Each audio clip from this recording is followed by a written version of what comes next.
Hello. All right. Let me get your names down. Glad to have you.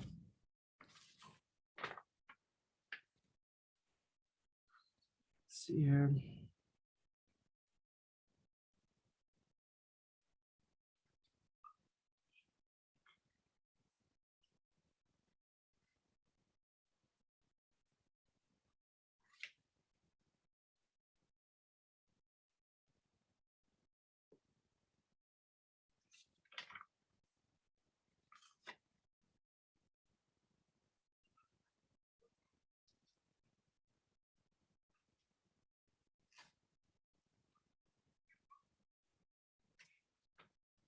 Angelina. It's RUIZ. I'm sorry, Angelina. How No, many you're times am I fine. going to ask you that? Sorry about that. All right, so what we're covering today, until I read further, I'm disappointed in myself, and it's an exception. Virtually every topic we cover, with the exception of this one, and perhaps the War of 1812, besides those two subjects, every time I meet again in a semester, I have read another book or I've heard something on the internet that was contrary to a very popular thesis on a given subject. So I run with it. I try to find a book or two and read it and try to devise something new, and to keep discourse, keep even debate going. With these couple of subjects, the narrative is very monolithic. It seems as if there's one standard narrative to these two topics, and I apologize that I don't have an intellectually, provocative alternative to it. So with that having been said, I'm gonna give that interpretation. And again, I'm sorry, because in the event of me finally discovering something, it'll be too late for you guys, and I'm deeply sorry for that. But here's a common narrative. For one, right, is during the War for Independence, the United States was at the height of its radical swing on the pendulum. The Enlightenment was percolating through propaganda and all kinds of writings and speeches and organizations. The Scottish and English Whig opposition was well known through Cato's letters, as we mentioned, and other sources as well. The Great Awakening had a decent hold over the people's minds and emotion regarding a righteous rebellion against the Anglican clergy. And in the height of that, we tried to experiment with as democratic and enlightened of government as we possibly could. We tried to live up to those ideals that were percolating at that time. The common narrative is that it did not work, that it backfired, and it backfired right into the hands of the conservatives, because the conservatives, right, were concerned, like James Madison and others, and John Adams. They were just as scared, if not more frightened, of tyranny of the majority as they were tyranny of the few, or tyranny of one monarch. And they also were frightened of chaos. And they had done their reading. Well, they had done their reading in school, and they had read about the Greco-Police, whatever the plural is for police, the city-states, right? They had read about their experiment in like the 300s BC under Pericles with democracy. and they had read about Rome having a democratic rebellion under the Gracchus brothers, Gracchus. And so they had reason to fear in reading their history that democracy can be very tumultuous indeed. They'd already studied as well confederacies. They studied the Scandinavian confederacies, and they studied the Renaissance era Italian city-state confederation as well. And they saw a lot of problems that arose from it. Those same typical issues and problems that the founding fathers read about and were warned about the excess of democracy, about the excess of a confederacy, played out before their eyes. This generation that experimented with this liberal, enlightened government called the Articles of Confederation, they missed their chance. They were too short-sighted and too short on civic virtue. They weren't thinking about what was best for all 13 states. They weren't thinking about what's best for the new burgeoning nation and confederation. But they had, mine on their mind. And it played right into the hands of the conservatives so they could tell their libertarian leaders, see, I told you so. You could have read about this with Greece and Rome. You could have read about this with the Scandinavian and the Italian confederations. I told you these types of things would happen. All right. So that's the thesis to number one. And like I said, I want to apologize because it's the same thesis I received as a student in the 1990s. It's just very monolithic. So I just, until I come up with something sharp and contrary, that's what I have. All right. So again, my apologies. Can I have a question, quick? Yes. What are official minutes? I'm sorry? Yeah. What are official minutes? Official minutes? Yes. They are here on the number one topic. I just don't understand that one. So it's the third paragraph right in the middle. Oh, sure. Let's look into it.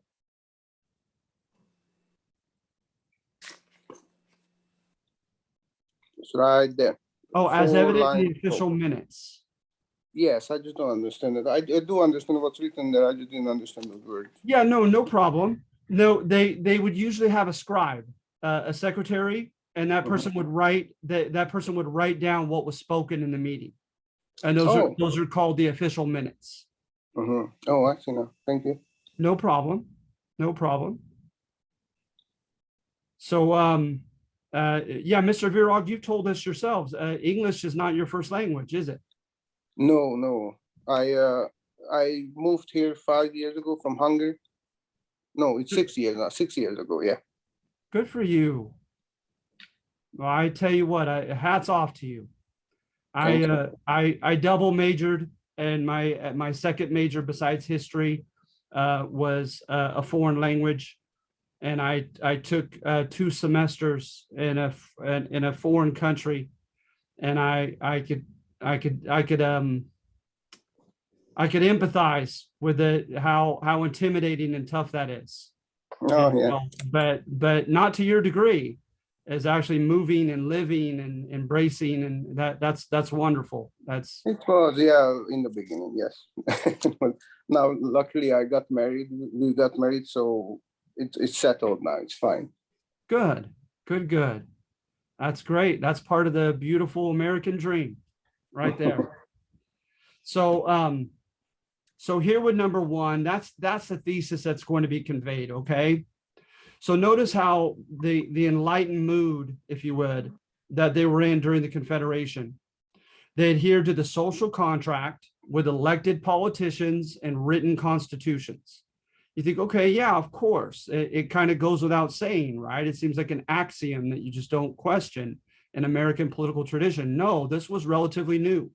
The written constitution part, the prevalence of elected reps as opposed to appointed, the idea of social contract, of government by consent of the people, that was relatively new, relatively revolutionary. Direct representation. Remember, we talked about the rotten boroughs in England that were not represented directly by anyone. So we insisted upon direct representation. Elections were to be annual. So talk about accountability, right? You're no sooner in the office for a year and you got to run for re-election. And so that type of accountability, term limits. Also, I don't know, I've read in a couple books that they had term limits, but I've never read what exactly that entailed, how many times you could run for office, but they had a term limit to it. And then also, long before the referendum and the recall in your 17B class during the progressive era of the 19 teens, they had recall, where you could recall your governor, et cetera. All right, natural rights. About 8 of them wrote, of the 13 colonies, wrote a Bill of Rights. And very, very often you found what would end up becoming the First Amendment, the freedom of expression, religion, and to peacefully protest the government. And the Second Amendment, the right to bear arms. And that stands to reason because they were in a very libertarian mood, if you would. And the libertarians were all about government, don't tread on me. They were all for states' rights and militia rights, etc., lest the government can turn itself and on its own people and devour them. Due process, right? All the rights that you have as a suspect in going to court, many of them initiated that as well. So notice those were not new when the founding fathers issued the Bill of Rights. This is before that. Montesquieu, his Spirit of the Laws book, his notion of separation of powers. They adhered to that pretty well. And a lot of them, however, really went for the supremacy of the legislator. And remember, the legislator, ostensibly, when you kind of theoretically put a republic together, a mixed government together, the legislator is amongst, if not the most democratic body of all of them, because it's of elected reps that are making the laws. So that was rather, liberal for their time period. So governors could no longer introduce or veto legislation, convene or adjourn assemblies, command a militia, or pardon criminals. So they really defanged their governors. And of course, as you might know, Pennsylvania famously had no governor. 3 states had no upper house. The lower always more powerful, even if they did have an upper house. Because remember, under a republic, it's supposed to be mixed. You're supposed to have some people that are directly elected and other people who are indirectly elected in the form of the upper house or appointed. And they're supposed to have checks and balances on one another. The idea, right, is the aristoi, those who call themselves the best, the wealthy, et cetera, and the well-educated and so forth. They want to make sure that some of their cooler heads can prevail because, the founding fathers, even with the Enlightenment as their undergirding, worldview, they were still rather elitist, a lot of the founding fathers, in believing in a better sort. They literally use that term, a better sort, people who are more qualified to rule than other people are. And but they're supposed to have a check with and against and by a lower property elected house of people who may not have much education, etc. It could serve as a mouthpiece or as a steward, like a babysitter, for their voters, their constituents. So we'll get more into that in the future. Judges were elected. Let's see here. And they had no judicial review. So notice the legislators were paramount. Libertarian notion of weak decentralized government, strong local governments, and local militias. Absolutely, during this Confederation. All right, as we'll see here. In our textbook, it says here, I'm on The Search for a National Government, the Confederation, on chapter 5 in the textbook called The American Revolution. And it says here, let's see here, under the Articles of Confederation, Congress remained the central, indeed the only institution of national authority. Its powers expanded to give it authority to conduct wars and foreign relations and to appropriate, borrow, and issue money. And then it's going to go on to say, but it did not have power to regulate trade, draft troops, or levy taxes directly on the people. For troops and taxes, it had to formally request the state legislators, which could and often did refuse them. There was no separate executive. The President of the United States was merely the presiding officer at the sessions of Congress. Each state had a single vote in Congress, and at least 9 of the states had to approve the admission of a new state. All 13 state legislators had to approve any amendment. So notice that this is it's very loosely organized because the idea is, right, is Adolf Hitler's Third Reich was very efficient. Okay, and that's not a good thing. So their goal was the antithesis to efficiency. Their goal was to prevent tyranny. And so they didn't care how cumbersome it was, how long and difficult it was to get things done. Their number one priority was to prevent tyranny. Okay, again, that's the proverbial mood that they were in, fighting the British, right, for their independence, and in the first 4 years after fighting them. Let's see here. They were anti-monarchy and an anti-inherited nobility or aristocracy. That's pretty obvious. However, conservatively, they didn't go that far, right? Enfranchisement or citizenship for white men only. Okay. They tacitly okayed slavery, and they required land ownership for participation, for suffrage rights, to vote and run for office. Although, according to a source of mine, 50 to 75% of the white men could meet that criterion because of the availability of cheap and affordable land. All right. Sorry, did you say could or couldn't? Could. Okay, thank you. Yeah, no problem. Could. All right. So Articles of Confederation here. Each state retains its sovereignty, freedom, and independence. It states that in Article 2. That's not the case now, right? Under our federal republic. So federalism is a balance of power. It's a balance between a unitary government and a confederation. In a confederation, what they tried here is every state technically is sovereign. It decides of its own free will to join a union, and only under very strict circumstances on a very small list does it adhere to the authority of the central body. But in most ways, it's autonomous. And as if the, for lack of a better way of putting it, as if their union is voluntary, right? So if we had the Confederation, the Southern states, when 11 states left during the Civil War, they would have had constitutional authority to do so. So you have a confederation, and then a unitary government is when you have a centralized power that dictates policy everywhere. So it'd be as if Washington, D.C.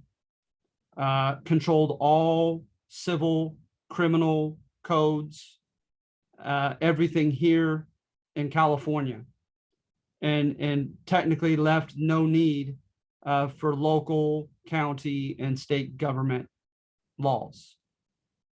So obviously we don't have either now. So federalism is a way of balancing those, right? So retaining some power for the local governments and the regional or state governments, and reserving some powers to a centralized body. But under this confederation, they deliberately made it super weak. again, because they were not worried about efficiency. Their first priority was not order, right? Their first priority was not power, becoming a powerhouse of a nation. Their first priority, ostensibly, was to prevent tyranny. Okay, so let's see here. Taxes and soldiers, as I read from the textbook, were requisitioned. So if your elected rep said no to a tax, it wasn't collected in your state. If they tried to requisition troops for some type of rebellion, your state could say no. Okay. And as I read, all 13 states had to agree for an amendment. So they tried a couple things to raise money, because according to a source I read, their annual deficit of trying to spend, not deficit, their projected budget that they were trying to meet just to pay off debts was back then $3 million a year. Now it was $3 million back then. And so they were largely indebted. You had bond subscribers, people, right, who buy a bond certificate and are hence lending money to the government through the purchase, and the government pays them back with interest. So the government has to pay back bondholders. Official loans from France and other countries. Okay. And then states procured loans as well, independently during the war, and had their own debts. They also, each state promised to varying degrees money paid to its soldiers, which it owed to them after service. So you had a variety of debts throughout the states. And then you had a national government that could simply ask the states to be taxed. And you had some states like Rhode Island, they called it Rogue Island, that would oftentimes ruin everything. They would vote no on virtually everything and mess things up for the Confederation. I kid you not. So they tried a national bank. Nope. Rhode Island said no. They tried import tariffs to raise revenue therefrom. Rhode Island said no.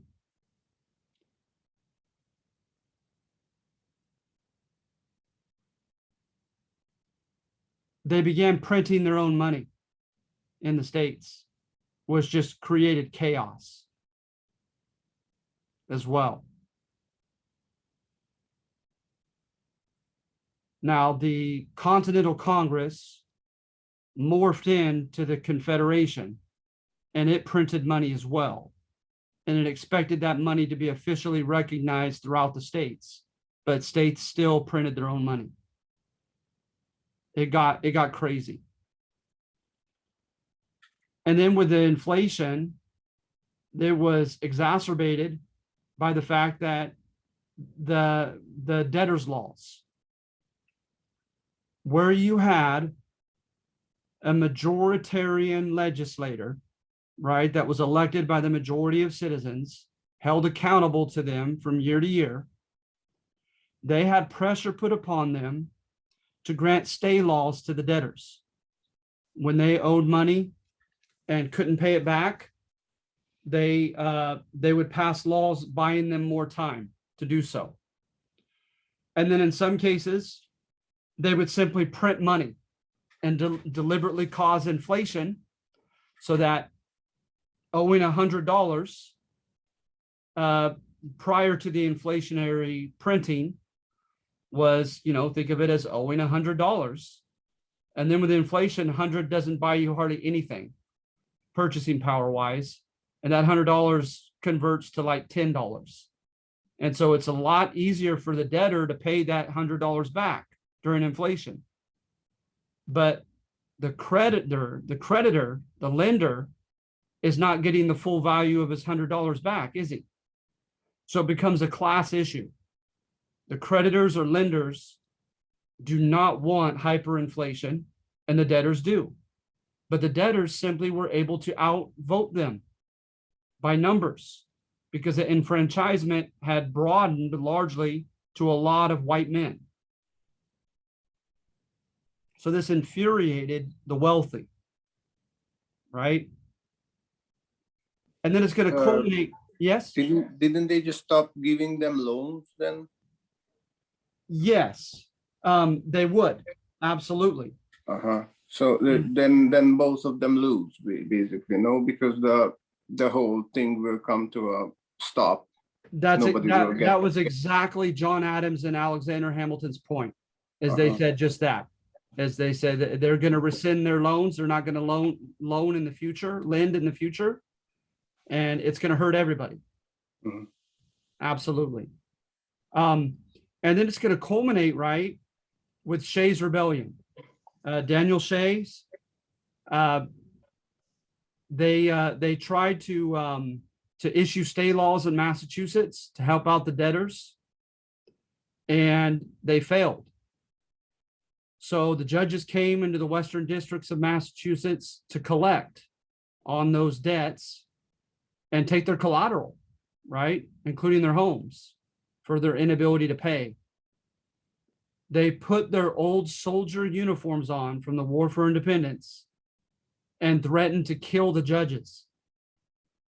So the judges came back and notified the legislator. The legislator had to send the militia to go and fight against Daniel Shays' army. And they had a couple battles. A handful of men were killed, and it dispersed. But to a lot of people like George Washington, that was the final straw. They said this Confederacy is too weak. It's becoming chaotic. The Ohio Valley was contested by the British. So I'm talking about future states of like Wisconsin, Minnesota, Indiana, Illinois, Ohio, around the 5 Great Lakes. I should have a map here, I'm sorry. But the Ohio Valley was contested highly, as we're going to get into in the War of 1812. The British would not evacuate that area. The French had settled in Milwaukee and in Michigan. They started Detroit and Pittsburgh. And so it was contested between those two powers, at least up through the technically that was supposed to have ended at the end of the 7 Years' War, the French and Indian War. But then you still had all these different native tribes claiming it. And we'll get into that when we do the War of 1812. But you're going to have rebellions. You have a guy named Little Turtle. You have a guy named Pontiac, and a few famous rebellions amongst the Native Americans in that area. And the Confederation is begging people to get soldiers to come and help and defeat the Native Americans there. They're also trying to claim that land as public domain to become future states, right? Well, Virginia is down in the South, received a very liberal land grant from James I because of his ignorance of geography of North America. And they contend that from the language of his charter, they were granted land all the way up to the Great Lakes. And some of the land on the way up to the Great Lakes was claimed by Pennsylvania. So Pennsylvania and Virginia squabbled over contested land, and Virginia and the Continental Congress or Confederation, the legislator, squabbled over the Ohio Valley.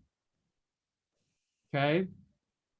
New York and New Jersey began heavily taxing any produce or goods from the other state into their respective state.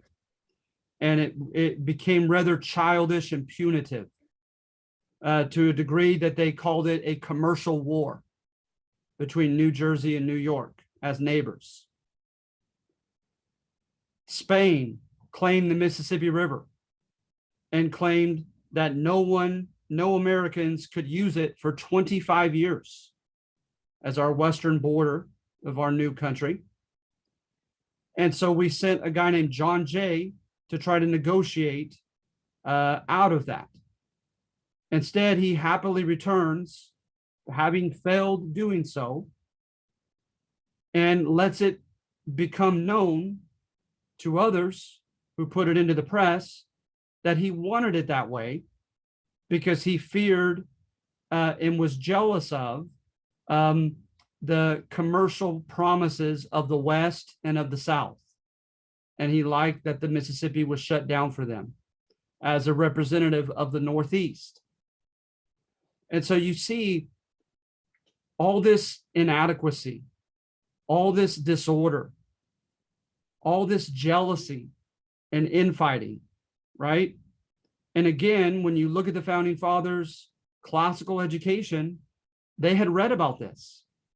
They had seen, right, Athens and Sparta go to war, despite being a part of that same league, right? They had seen confederations fall apart, devour one another. So hence, when they met in Philadelphia in May of 1787 to devise a new government, I find it interesting that the once very vocal libertarians like Patrick Henry, Thomas Jefferson, they got awfully quiet. They got awfully quiet. So according to this narrative, even the liberal libertarians did not want to publicly admit, but deep down knew that the experiment with a very democratic, loosely organized confederation did not work, that it was failing. And so that they kind of grudgingly acquiesced. Now, don't get me wrong. Some of them fought against ratification of the new Constitution, right? They developed a name, Anti-Federalists, right, by their opponents. They wrote literature and spoke and so forth. But yet, really, the type of vociferous passion that they had demonstrated against the British, I don't know. I don't know that it was there, especially from Thomas Jefferson. But as we get into Thomas Jefferson was the type, he definitely was not the stubborn, hard-headed type that would willingly go to battle that he thought he was going to lose. As we'll get to soon, a lot of historians say the opposite, that if he thought a battle could not be won, he didn't bother fighting it. All right. So any questions on number one?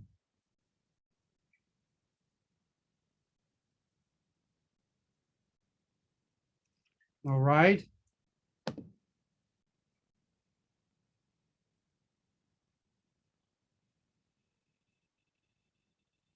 Number two, I pretty much give them away on the titles.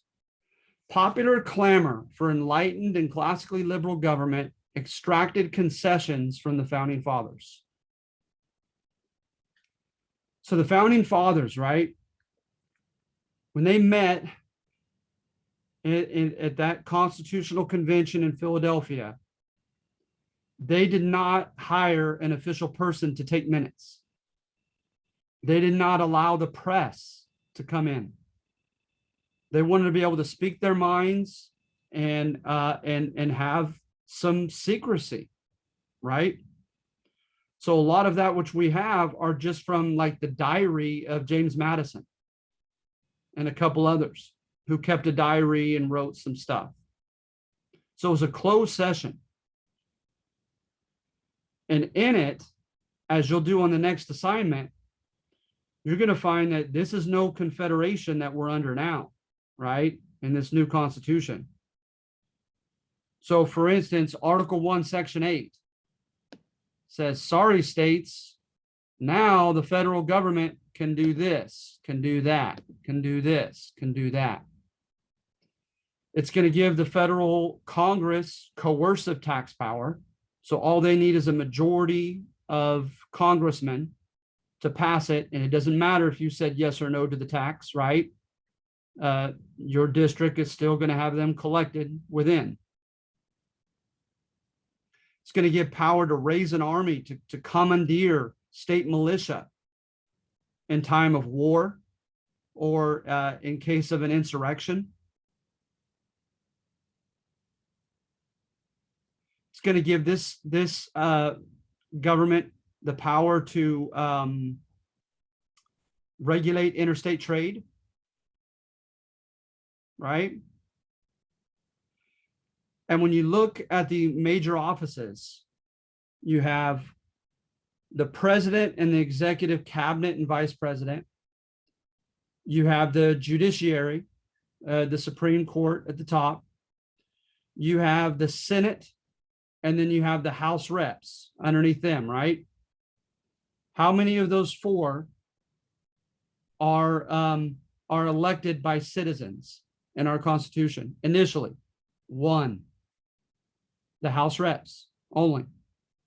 Senators used to be chosen by state legislator. The president technically is elected by the electoral college system.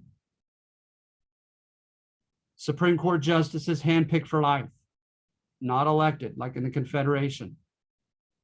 So notice, right? They developed a less democratic, more highly centralized government. And when you look at the preamble to the Constitution, all right, give me just a moment to find it in the back of my book. It's in the back of our textbook. Look when they give the reasons for the government. Okay, we the people, that starts great, right? That smacks of popular sovereignty, the social contract, right? Consent of the governed. Starts off wonderfully. We the people of the United States. And then here, in order to form a more perfect union. So remember, there had that chaotic confederation. They want a better united union. Is that a liberal or enlightened goal? No, that's conservative, right? Law and order. What's the second one? Establish justice. That's a conservative argument again, arguably. Then the third one, ensure domestic tranquility. Sounds conservative again to me. On the third one, provide for the common defense. On the fourth one, again, conservative. Promote the general welfare. Again, I would say that's conservative as opposed to individual autonomy, right? And then finally, the last one, and secure the blessings of liberty. I'm glad they added that in there, but it's the last one of like 5 reasons. So in our preamble, this new Constitution, right, they list 5 reasons for having a new government, and only the 5th one is enlightened. The first 4 are conservative. So at any rate, see here, they get together, they concoct this Constitution, and then what they wanted to do, not all of them, but some of them, according to Pauline Maier. So notice this is Ratification by Pauline Maier. That's the book that we're alluding to. Okay, interesting book. Quite a few of the founding fathers wanted to have the same body of men go back to their states, convene a secret convention, and ratify it by a majority of those kind of arguably self-appointed reps. So notice, right? To me, that's like a writer proofreading and publishing his own book, right? Without any kind of accountability. So what happens is news gets out of their secretive plans to push this through undemocratically, almost surreptitiously, in elitist fashion, right? And especially in Massachusetts. In Massachusetts, they received evidently a plethora of men who came unannounced, uninvited to the ratification convention saying, I am so-and-so of Braintree, Massachusetts. The people of Braintree have sent me to tell you we will not give our consent to this Constitution unless it contains the following. And they literally would have parchment paper and have a list of demands, right? Well, what do you know? The clause guaranteeing Republican form of government to all states.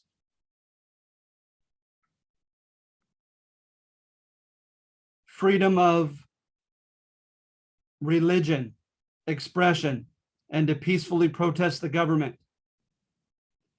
Due process rights for suspects. A supremacy clause for the supremacy of the Constitution. And that the president ought to give an oath of allegiance to that Constitution. Those types of enlightened facets to our Constitution were demanded by the people. And according to this way of thinking, this thesis is the founding fathers grudgingly agreed to compromise. Because what did they have? They had a less democratic, more centralized government. They had a blank check statement in the form of the necessary and proper clause. They had a property clause stating whoever owns whatever property prior to this new government owns it still. So that includes lands and slaves. And if someone owes you money, he or she still owes you money after the formation of this new government.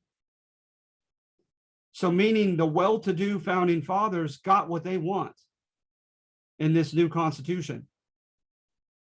So why not concede some of those other things, right? Because what was looming over their head?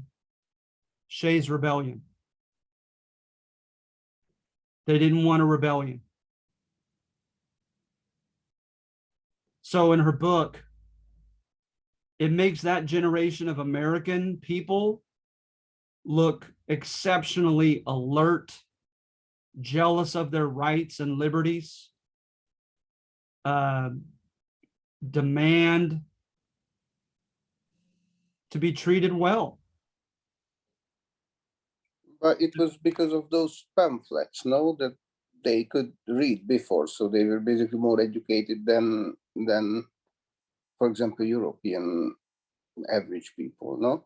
Yeah, Mr. Virag, that is a great point. It sounds, it sounds intellectually elitist, but absolutely, I'll keep it safe because I'm no expert on this. I'll say there is no doubt a correlation, right? There's a correlation. And so, like you have a star athlete,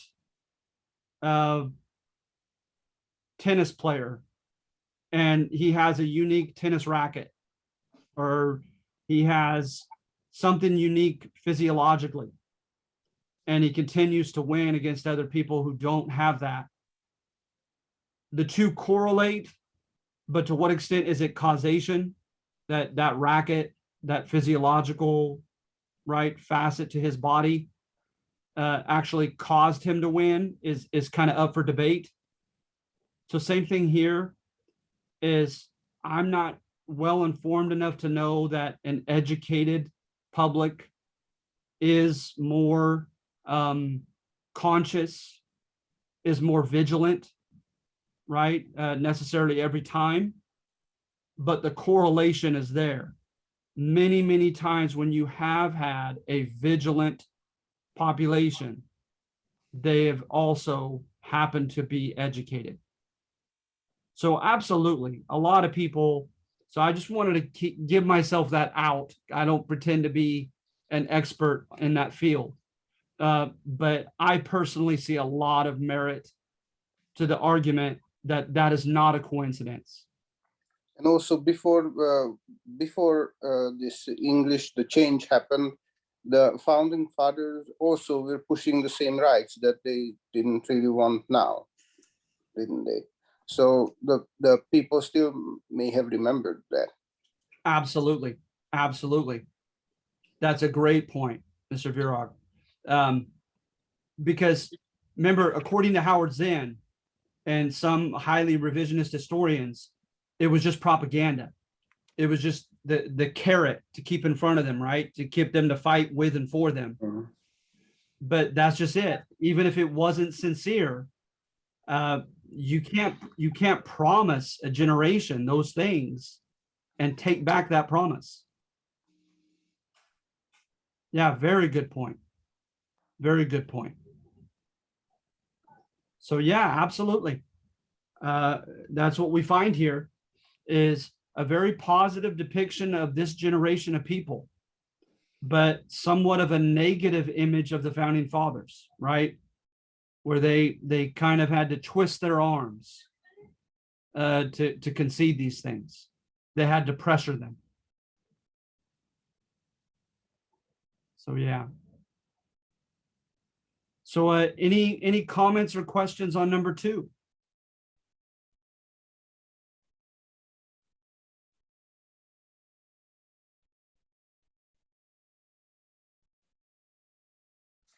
All right.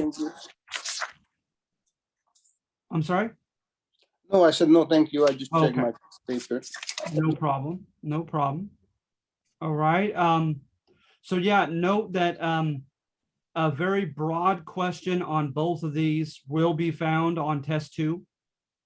And it's just that. It's you'll need to know the thesis of numbers 1 and number 2, which we've gone over today. So you should be able to ace those 2 questions on the test. And I keep it basic as far as what that thesis is. Okay. Well, if you don't have any other questions, that's all I have to share on this one. Oh, all right. Thank you.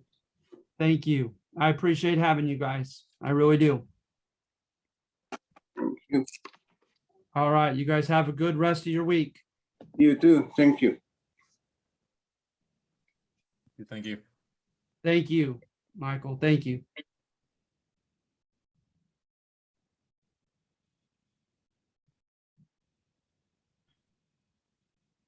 I don't know if this is going to matter, but I have my laptop logged into this meeting still and had to leave. So That so meaning you can't log off, you just need me to shut it off? yeah, because I had to leave to go pick up my husband, so I switched over to my phone, and so it's logged in on my laptop too. So it's like, oh, and real quick, if you have a minute. Sure. Okay. I don't know if I'm like overthinking these things. I'm like, I have myself kind of stuck in this weird loop where, because I didn't do that one assignment because I got confused on it, I literally feel like I don't know what I'm doing at all on these assignments all of a sudden. I know I did fine on the first 2, but now I feel lost. Okay. Well, there are a couple things we could do. For one, I could try to catch up on grading and try to assure you that way. 2, if you have a specific question on a specific assignment and, think, okay, here's the direction I'm thinking of going with number 2 on this assignment. you could Well- Canvas message me, or I have one student who has requested a personal Zoom. And Mhm. we just agreed on a time of the day. We both just got on here on Zoom and talked about it. And like I wrote some stuff out for him as an example. And we did that for like 30 minutes. Okay, well, so what happened, I sent you a message on Canvas, and then I didn't get a response to it. Oh, So shoot. I got, because the directions on the one that I talked about in that, in my message were different than the other one. So it confused me. I wasn't sure if I Oh, was shoot. supposed to do that one differently than the other. So that's where I got confused. And then I Right. thought the next one, go back to the wording of argumentative, to where that one did not say argumentative. It said something different. And I'm sorry, I don't remember what it said now. I wish I could look, but I'm driving and don't want to mess with my phone. So. Of course. No, I'm trying to think of the 5 assignments you've done. That's my fault if you got the impression that you were to do something different, because so far on the first 5 assignments, I'm expecting the same thing. Okay. Analyze, pick apart the thesis, how it's being defended, and then evaluate how believable or credible you think it is. Now, I Okay. will say, after we do this, we're going to do the Constitution. And for the first time, it's not argumentative. It's in a completely different format. You're Okay. going to make 3 lists and put examples under 3 lists. Okay. The War of 1812, you're going to answer video questions. So I have a Oh. couple exceptions, but we haven't had one yet. All right. Okay. And I think, having been out of school for so long and then started 2 new classes, one right after the other, it added on to 3 other classes. And I all of a sudden in 1 week, got very overwhelmed. And like I said, I think I was just overthinking it. And I want to apologize for not having done that one assignment. But I just kept looking at it going, I'm not sure if I'm doing the right thing or not. Yeah. No, and I reserve that right. I think every instructor does. I reserve the right to make exceptions. So if you have that one that you're freaking out about and you end up submitting it late, I'm not going to mark it late Well, in your you're not case. supposed to do that anyway. So, sorry. But had somebody being very aggressive to me driving, and he was doing something he's not supposed to do. Entertainment, y'all. Oh, yes, indeed, always. Be careful.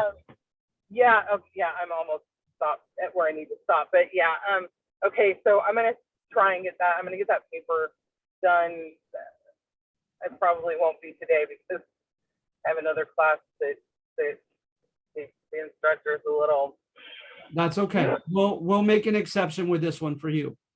So okay, I You've been appreciate here it. every Zoom, so I have no problem making an exception. Just turn All right. that single one in when you can.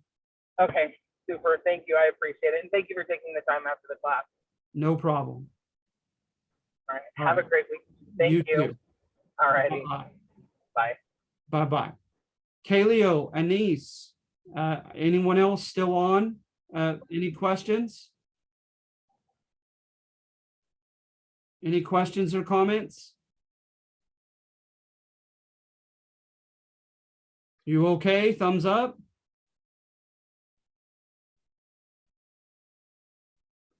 All right, so I don't have a response from you, so I'm going to go ahead and stop sharing the video, okay? I hope all is well.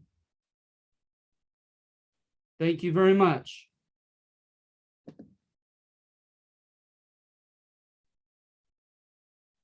Bye, Kaleo.